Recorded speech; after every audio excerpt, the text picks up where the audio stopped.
शिल्पी Jain murder case Bihar के इतिहास में सबसे सनसनीखेज और हाई प्रोफाइल मामलों में से एक माना जाता है।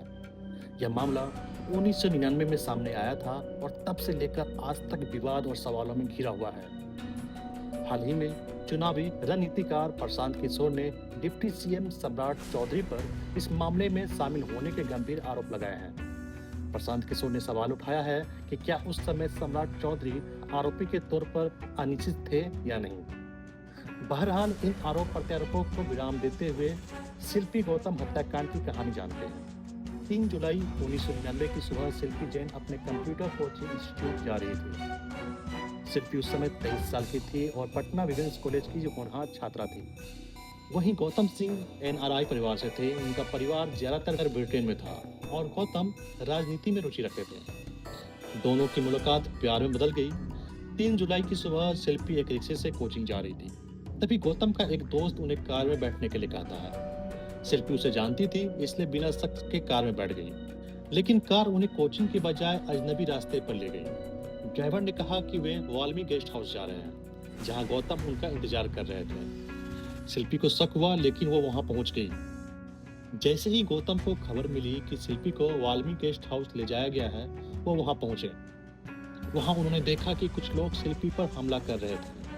शिल्पी मदद के लिए चिल्ला रही थी और गौतम को देखकर उनसे लिपट गई, लेकिन हमलावरों ने गौतम को भी पकड़ लिया और उन्हें पीटकर मौत के घाट उतार दिया। पुलिस जांच शुरू होने से पहले ही गांधी मैदान के फ्रेजर रोड स्थित सरकारी क्वार्टर के गैराज में 2 लाशें मिली। यह गैराज क्वार्टर नंबर 12 का था, जो उस समय बाहुबली नेता साधु यादव का था।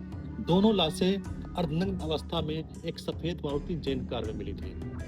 शिल्पी के शरीर पर केवल गौतम का टी शर्ट था, जबकि गौतम बिना कपड़ों के थे। यह दृश्य देखकर पुलिस भी हैरान रह गई। पुलिस पहुंचने से पहले ही साधु यादव के साथियों का झुंड गैरेज पर जमा हो गया। गांधी मैदान थाने की पुलिस ने इसके बाद जो किया वो अनप्रोफेशनलिज्म की पराकाष्ठा थी। उन्होंने कार से दोनों लाशों को बाहर निकाला और उन्हें पोस्टमार्टम के लिए भेज दिया। जिस गाड़ी में लाश मिली उसको एक सिपाही ड्राइव करके थाने ले गया। इसके चलते गाड़ी के सारे फिंगरप्रिंट्स बदल गए। पुलिस कार्रवाई के दौरान दूसरे सबूतों की भी टेम्परिंग हुई। उसी रात जल्दबाजी में शिल्पी और गौतम का पोस्टमार्टम हुआ और शव का अंतिम संस्कार भी कर दिया गया। गौतम के पिता तब लंदन में थे। उन्हें इस बात की जानकारी तक नहीं दी गई। जब वो पटना आए तब तक उनके बेटे का अंतिम संस्कार हो चुका था। पुलिस के इस रवैये को लेकर सवाल उठे कि आखिर इतनी जल्दबाजी क्यों बरती गई। गांधी मैदान थाने के पुलिस ने पोस्टमार्टम रिपोर्ट आए बिना ही इस घटना को आत्महत्या बता दिया। तत्कालीन सिटी एसपी मनविंदर सिंह भाटिया ने कहा कि कार्बन मोनोऑक्साइड पॉइजनिंग से दोनों की मौत हुई थी, यानी दम घुटने से। पोस्टमार्टम और फोरेंसिक जांच में चौंकाने वाला हकीकत सामने आया। शिल्पी के शरीर पर बलात्कार के निशान थे, जबकि गौतम के शरीर पर चोट के निशान थे। यह साफ रूप से हत्या और बलात्कार का मामला था। पुलिस ने जल्दबाजी में इसे आत्महत्या करार दिया, लेकिन शिल्पी के परिवार ने इसे स्वीकार नहीं किया और न्याय की मांग की। भारी दबाव के बाद सितंबर 1999 में मामला सीबीआई को सौंपा गया। सीबीआई की जांच में बलात्कार की जांच हुई और साधु यादव से डीएनए सैंपल मांगा गया, लेकिन उन्होंने देने से इनकार कर दिया। 4 साल बाद 2003 में सीबीआई ने मामले को आत्महत्या बताकर बंद कर दिया। सीबीआई के इस फैसले से कई सवाल अनसुलझे रह गए। कोई अर्धनग्न होकर आत्महत्या क्यों करे? पुलिस को किसने बताया कि साधु यादव के आवास के गैरेज में 2 लाश पड़ी है? साधु यादव को किसने सूचना दी कि वो पुलिस के पहुंचने के तुरंत बाद वहां पहुंच गए? घटना स्थल से गाड़ी को टो करके ले जाने के बजाय चलाकर थाने क्यों ले जाया गया? पुलिस को अंतिम संस्कार और पोस्टमार्टम कराने की इतनी जल्दी क्यों थी?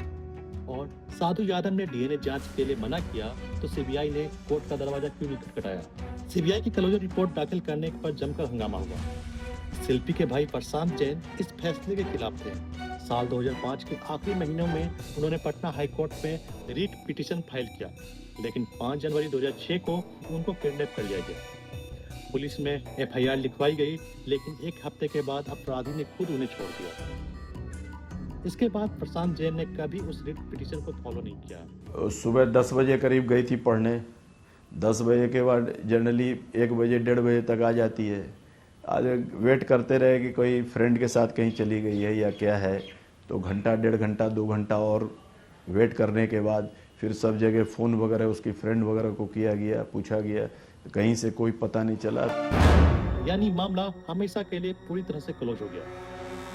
हाल ही में प्रशांत किशोर ने डिप्टी सीएम सम्राट चौधरी पर आरोप लगाए हैं, जिससे मामला फिर सुर्खियों में आ गया है। किशोर ने सवाल उठाए कि क्या सम्राट चौधरी की भूमिका को लेकर अब भी सवाल बने हुए हैं और क्या जांच सही तरीके से हुई थी।